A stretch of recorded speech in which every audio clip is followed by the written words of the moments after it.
Hello student, मैं विक्रम मौर्य। अभी तक हमने सेट के 2 लेक्चर दे दिया था, तो ये तीसरा लेक्चर है।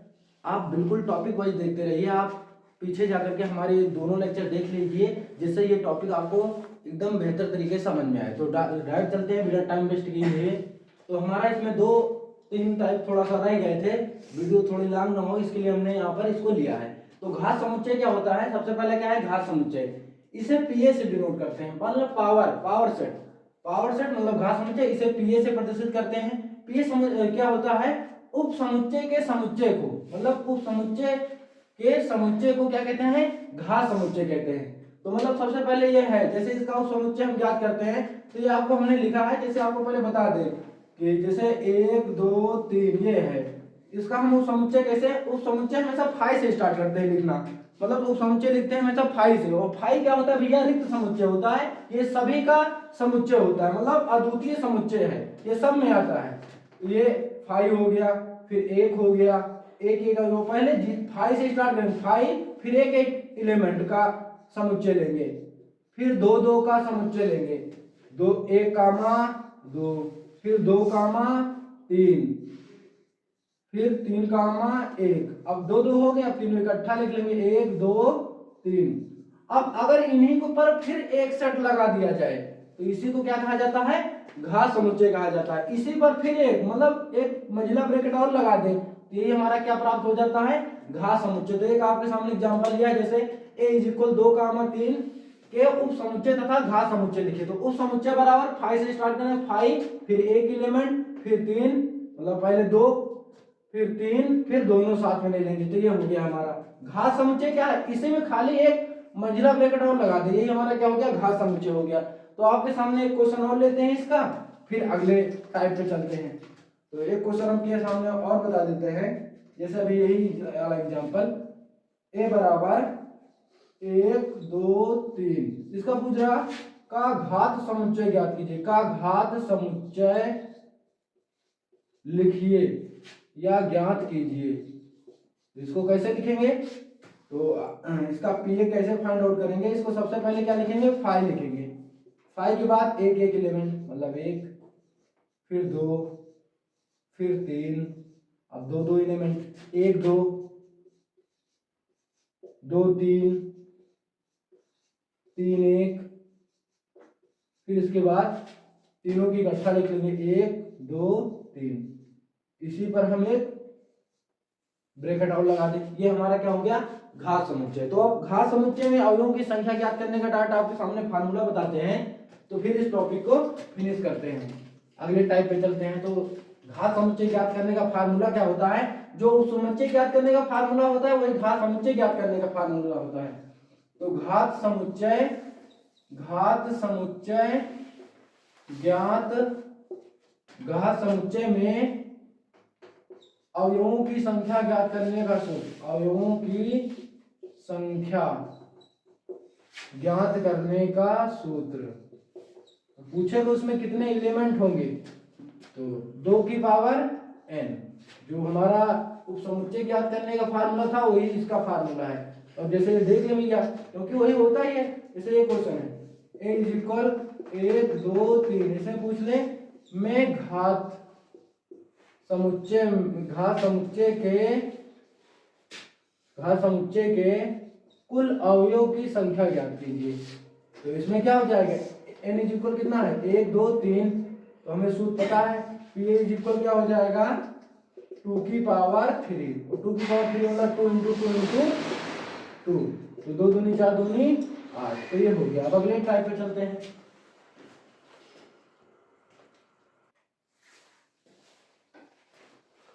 तो अभी तक हमने घात समुच्चय पढ़ लिया था। अब हमारा ये अगला सेट है सार्वत्रिक समष्टिय, या इसी को सार्वत्रिक सेट या समष्टिय या यूनिवर्सल सेट।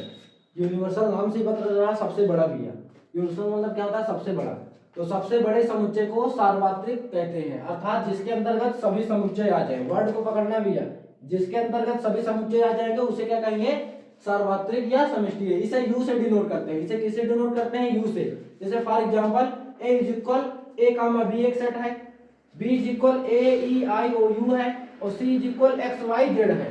और डी इज इक्वल है A comma B comma C D dot dot X Y Z.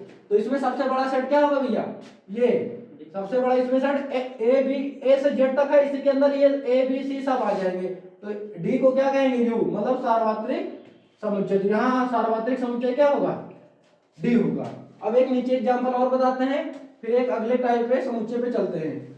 तो 1 2 3 2 3 पहला सेट है 1 2 3, दूसरा सेट है 2 3, तीसरा सेट है 1 3 और चौथा सेट है 1 2 3 4। तो इसमें सब किसके अंतर्गत आ जाएंगे, इसके अंतर्गत। तो यहाँ पर u बराबर क्या होगा, u बराबर होगा 1 2 3 4। तो सार्वनिष्ठ आपको समझ में आ गया होगा। अब एक टाइप और लेंगे।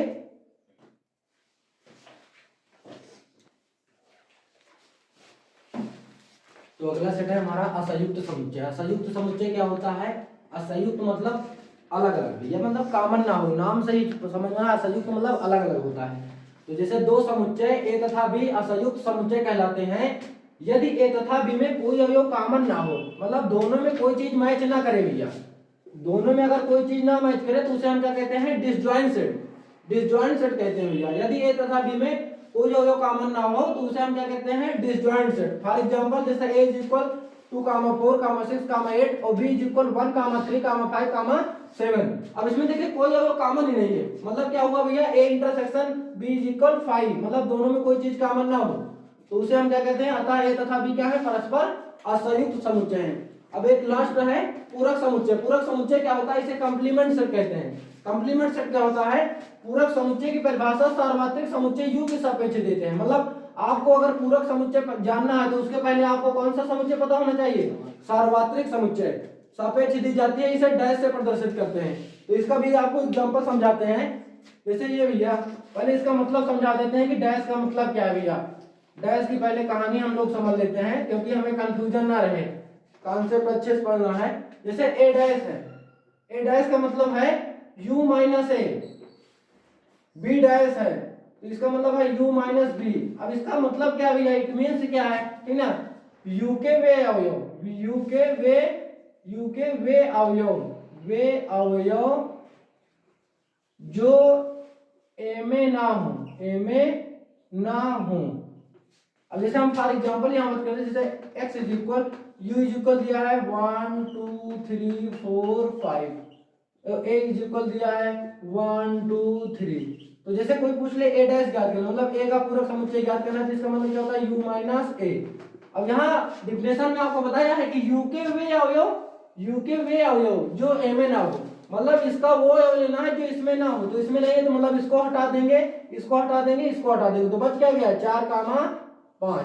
ये हमारा हो गया।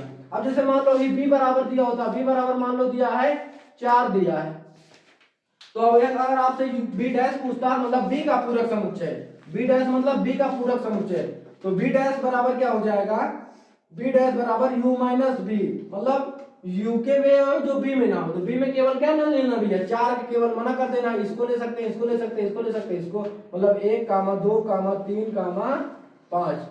तो ये आपको हमारा पूरक समुच्चय। तो लगभग अभी तक हमने सब टाइप के समुच्चय के बारे में कर लिया था। अब आगे इसके और यूनियन क्या होता है, इंटरसेक्शन क्या होता है, इस पर डिस्कस करते हैं। अब हम लोग इसके कुछ मेथड पे डिस्कस करेंगे। इसमें यूनियन पूछता है, इंटरसेक्शन पूछता है, सिमेट्रिक डिफरेंस पूछता है। तो इसके टाइप पे चलते हैं। तो यूनियन का सिंबल यू से होता है, इसे यूनियन पढ़ते हैं, इसे इंटरसेक्शन पढ़ते हैं, इसे सिमेट्रिक डिफरेंस पढ़ते हैं। तो सबसे पहला टाइप क्या है हमारा, यूनियन ज्ञात करना। इसमें क्या होता है, सभी समुच्चय को मिला देना, मतलब सबको आपस में कंबाइंड कर देना है। और ये याद रखना है कि कोई अवयव दोबारा नहीं लिखना है।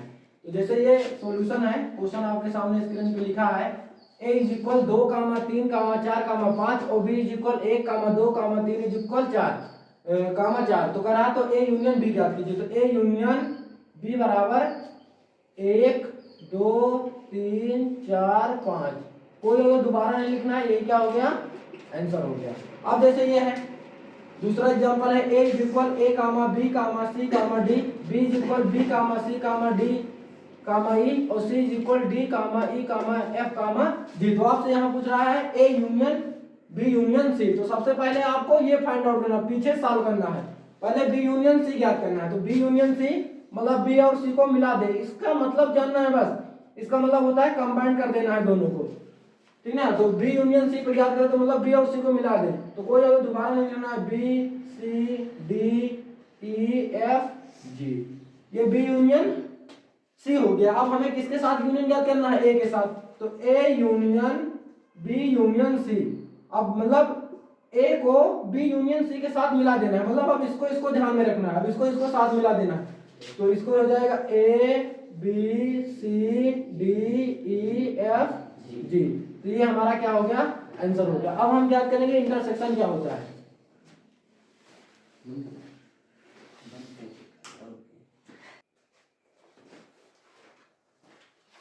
अभी तक हमने यूनियन ज्ञात कर लिया था, तो यूनियन का आपको कॉन्सेप्ट समझ में आ गया है, आशा होगी।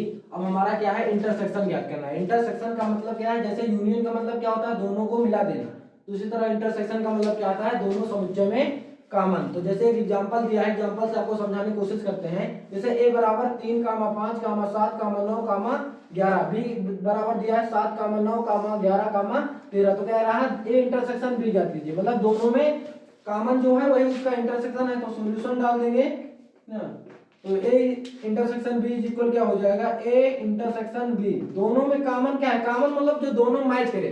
देखो 7 इसमें है, 7 इसमें है, 9 इसमें है, 9 इसमें है, 11 इसमें है, 11 इसमें है, और कोई चीज मैच नहीं कर रही, बस यही आंसर हो जाएगा 7, 9, 11। तो ये हो गया आंसर। अब हमारा अगला क्या है, अगला इसमें क्या है, एक क्वेश्चन और आपको लेते समझाते हैं। जैसे a बराबर 3, 5, 7, 9, 11, b इज इक्वल है 7, 9, 11, 13, और c इज इक्वल है 11, 13, 15, d इज इक्वल है 15, 17। अब इससे आपके इसके मतलब इसके 4 पार्ट में क्वेश्चन, 4 क्वेश्चन पूछे गए हैं इससे, इसके बेस से। तो आपको हम समझाते हैं। तो जैसे पहला क्वेश्चन इसमें पूछा गया है, पहला क्वेश्चन पूछा गया है b इंटरसेक्शन b, तो b इंटरसेक्शन c, तो b और c में कॉमन, तो b और c में कॉमन। तो देख रहे हैं इसमें 11 मैच कर रहा है, 11 मैच कर रहा है, 13 मैच कर रहा है, 13, मतलब दोनों में जो कॉमन होगा वही इंटरसेक्शन होगा। तो यहाँ है 11 और 13, 11 और 13, तो ये हो गया। अब दूसरा पार्ट हमसे पूछ रहा है दूसरा पार्ट हमसे पूछ रहा है a intersection c intersection d। इसका मतलब क्या होता है, इसको ऐसे सॉल्व करते हैं, पीछे लिया तो पहले c इंटरसेक्शन d पहले फाइंड आउट करेंगे, फिर जो आएगा उसके साथ a के साथ कर लेंगे। तो सबसे पहले हम इसको c इंटरसेक्शन d, मतलब c और d में कॉमन, ca है da है, दोनों में कॉमन क्या है, ओनली 15, ओनली कितना कॉमन है, 15। अब a क्या है, ये है। अब हमें क्या ज्ञात करना है, a intersection c intersection d। अब a और d में इंटरसेक्शन, ये a है, 3 नहीं मैच कर रहा, 5 नहीं मैच कर रहा, 7 नहीं, 9 गया, मतलब इसमें कोई नहीं मैच कर रहा। तो ये क्या हो जाएगा, खाली रिक्त समुच्चय, एम्प्टी सेट। ये क्या हो गया, आंसर हो गया। ये दूसरा पार्ट हो गया। अब तीसरा पार्ट इसमें क्या पूछ रहा है, तीसरा पार्ट हमारा पूछ रहा है a इंटरसेक्शन c। तीसरा पार्ट हमसे पूछ रहा है a इंटरसेक्शन c, मतलब a और c में कॉमन। a और c में देखिए कॉमन, तो ये 7 कॉमन कर रहा है, a नहीं 7 नहीं होगा, ये c है, इसमें 11 कॉमन हो रहा है, बस ओनली 11 कॉमन हो रहा। तो ये हमारा हो गया c, a इंटरसेक्शन c। अब चौथा इसमें पार्ट में क्या पूछ रहा है, चौथा पार्ट हमसे पूछ रहा है a union d intersection b union c। तो पहले हम क्या याद करें, चौथा पार्ट पूछ रहा है हमसे, चौथा पार्ट हमसे पूछ रहा है a union d intersection b union c। तो पहले हम क्या ज्ञात करेंगे, a यूनियन d ज्ञात करेंगे, मतलब a और d को मिला देंगे। तो a यूनियन d को अगर मिला दें, तो a और d को, तो 3, 5, 7, 9, 11, 15, 17, तो a और d को मिला दिया। अब किसको मिला देंगे, b और c को मिला देंगे, b यूनियन c, b और c को मिला देंगे तो b ये है, c ये है, इसको मिला देंगे तो 7, 9, 11, 13, 15। अब क्या कह रहा, दोनों में कॉमन, दोनों का क्या लेना है, इंटरसेक्शन। तो दोनों में कॉमन देख लें, तो a union d intersection B union C. अब दोनों में कॉमन क्या हो रहा, देख ले, देखो 7 दोनों में है, 9 दोनों में है, 11 दोनों में है, 15 दोनों में है, तो 7 कामा 9 कामा 11 कामा 15, तो ये हमारा आंसर हो गया। तो अब हम इंटरसेक्शन भी हो गया, यूनियन भी हो गया, अब हम सिमेट्रिक डिफरेंस में बेस्ड क्वेश्चन करेंगे।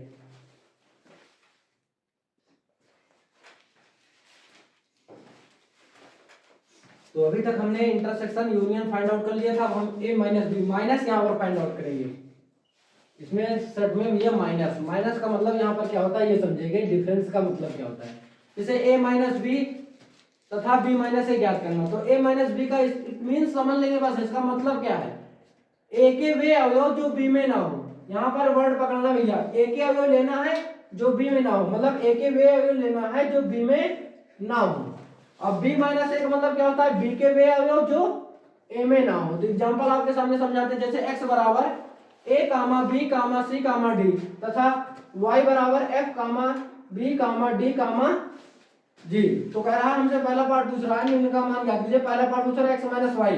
तो इसका मतलब क्या है, यहाँ a b की तरफ सिंबल चेंज होता रहा, ये नहीं कि a b ही मिलेगा। तो x माइनस वाई का मतलब क्या है, x के वे अवयव जो y में ना हो, x के वे अवयव जो y में ना हो, तो मतलब इसमें से वो अवयव लेना है जो इसमें ना हो। तो b को हटा देना है क्योंकि b इसमें आ रहा है, d को हटा देना है, तो क्या हो जाएगा a c। अब दूसरा पार्ट पूछ रहा है, तो ये हमारा आंसर हो गया। दूसरा पार्ट क्या पूछ रहा है, y माइनस एक्स, y के वे अवयव जो x में ना हो। अब y के अवयव वो लेना है जो x में ना हो, तो इसमें क्या b को हटा देना है और d को हटा देना है, तो ये हमारा हो जाएगा f और g। अब हम बात करेंगे सिमेट्रिक डिफरेंस के बेस्ड क्वेश्चन।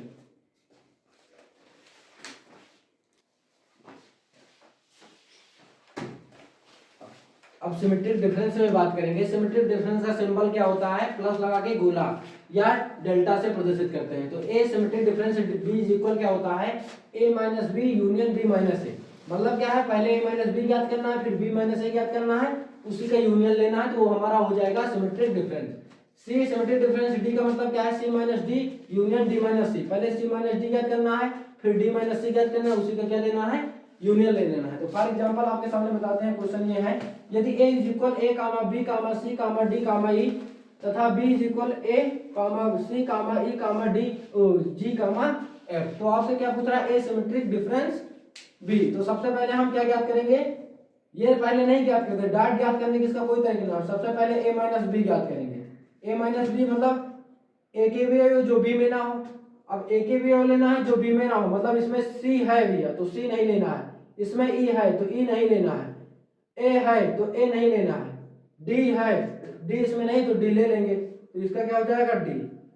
अब क्या ज्ञात करेंगे, b माइनस a, इसका मतलब क्या है, b के वे जो a में ना हो, b के वे जो a में ना हो, तो इसमें क्या कहना है भैया, g नहीं है और h नहीं है, a भी इसमें है, c भी है और e भी है, तो g h ले लेंगे, g और h। अब इसी दोनों का यूनियन ले लेंगे, तब क्या हो जाएगा, then a symmetric difference b is equal क्या हो जाएगा, a minus B union b minus a। तो a माइनस बी ले लेंगे, a माइनस बी क्या है, d है, और यूनियन ये क्या है, b माइनस a कितना है, g और h, इसी को मिला देंगे तो मतलब d g और h, ये हमारा क्या हो गया, आंसर हो गया।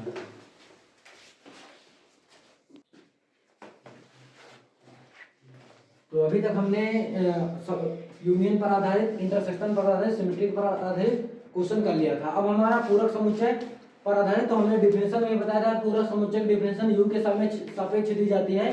तो जैसे आप डायरेक्ट क्वेश्चन चलते हैं, जैसे ये क्वेश्चन है, यदि u बराबर 1 से 9 तक है, a बराबर क्या है, 1 2 3 4 है, b बराबर 2 4 6 8 है, और c बराबर 3 4 5 6 है। तो आपसे पहला पार्ट पूछ रहा है a डैश मतलब a का पूरक समुच्चय, a डैश मतलब a का पूरक समुच्चय, इसे ज्ञात करते हैं u माइनस a। अब इसका मतलब क्या है, u के अवयव जो a में ना हो, तो a वाले अवयव को हटा देना है बस। a के अवयव a में क्या आ रहा भैया, 1 आ रहा तो 1 को हटा देंगे, 2 आ रहा तो 2 को हटा देंगे, और 3 आ रहा 3 को हटा देंगे, 4 आ रहा 4 को हटा देंगे, बाकी सब लिख लेंगे, तो वही क्या आ जाएगा, a डैश। a डैश ज्ञात कर लेंगे तो कितना आ जाएगा हमारा 5 6 7 8 9, तो ये हो जाएगा। अब हमारा ए डैश हो गया। अब क्या बी डैश पूछ रहा है। बी डैश का मतलब क्या होता है, यू माइनस बी, मतलब यू के वे अगर जो बी में ना हो तो बी वाले हटा देना, मतलब क्या हट जाएगा, 2 हट जाएगा, 4 हट जाएगा, 6 हट जाएगा और 8 हट जाएगा। तो हमारा क्या क्या हो जाएगा, 1 3 5 7 और 9, ये हमारा हो गया। अब क्या है, सी डैश। सी डैश मतलब यू माइनस सी, यू के वे हो जो सी में ना हो, तो सी में ना हो तो मतलब क्या क्या हटा देना है, थोड़ा सा इसको इरेज कर दें। तो सी में क्या क्या है भैया, 3 हटा देना है, 4 हटा देना है, 5 हटा देना है और 6 हटा देना है। तो बाकी लिख लेंगे 1 कामा 2 कामा 8 कामा 9, ये हमारा हो गया। अब हमारा एक और पूछा गया है लास्ट क्वेश्चन इसमें, 1 कामा 2 कामा 8 कामा 9, सही भैया, ठीक ना। अब ए डैश माइनस बी डैश, इसका मतलब ए डैश के वे योग जो बी डैश में ना हो, मतलब ए डैश के वे योग जो बी में ना हो, तो इसमें ना हो भैया। ए डैश में क्या क्या नहीं है, 5 है, 5 है इसमें नहीं लेंगे, 6 नहीं है ले लेंगे, 6 ले लेंगे भैया, और 7 है 7 नहीं लेंगे, 8 नहीं है ले लेंगे, 9 है नहीं लेंगे भैया। तो ये हमारा ए डैश बी डैश आ गया। तो आशा है आपको हमारा अभी तक हमने समुच्चय में सेट में 3 लेक्चर दे दिया था, तो कोशिश है आपको समझ में आ रहा होगा। अब आप थोड़ा सा हमारे चैनल को शेयर और करते रहिए और लाइक करते रहिए और हमारे कॉन्फिडेंस को बढ़ाते रहिए, बस इतना ही चाहते हैं। धन्यवाद।